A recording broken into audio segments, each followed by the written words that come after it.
L'actualité économique, elle est très riche ce soir. On commence avec la flambée des impôts locaux, taxes d'habitation et taxes foncières. Vous l'avez peut-être constaté en recevant votre courrier. Regardez ces chiffres. Pour les communes, l'augmentation moyenne pour les 40 plus grandes villes est de 5,1%. Pour les départements, elle est de 6,2%. Explication Valérie Lerouge, Nathalie Jourdan. Ce courrier-là ne fait jamais plaisir. Mais pour ce contribuable niçois, la taxe foncière est particulièrement salée cette année.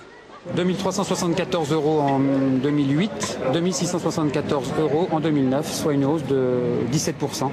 Du côté de la mairie, on justifie cette envolée fiscale par le déficit laissé par l'équipe précédente, pourtant elle aussi UMP. On était à terme assez rapprochés avec un risque de mise sous tutelle parce que simplement la situation ne permettait pas les niveaux d'investissement qui sont nécessaires. Mais quelles que soient les querelles locales, aucune ville ou presque n'échappe à la flambée d'impôts locaux. Parmi les plus fortes hausses de taxes foncières d'abord, Argenteuil et Grenoble, plus 12%, Metz, 11,5%, Nantes, plus 14%. Mais Nantes est aussi la seule grande ville où la taxe d'habitation, cette fois, est en baisse, moins 5%. Elle augmente partout ailleurs. Car la crise est passée par là et ce que les communes et départements n'ont pas perçu sur les ventes immobilières, par exemple, doit être compensé.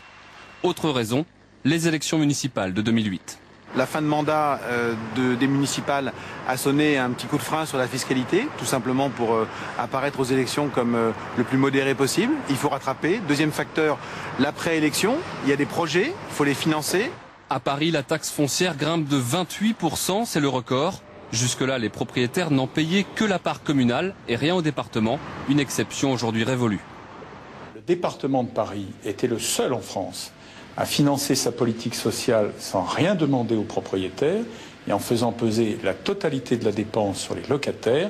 Nous sommes alignés sur les autres départements français. Seule consolation pour les contribuables parisiens, leurs impôts locaux, même en hausse, restent les plus bas de France.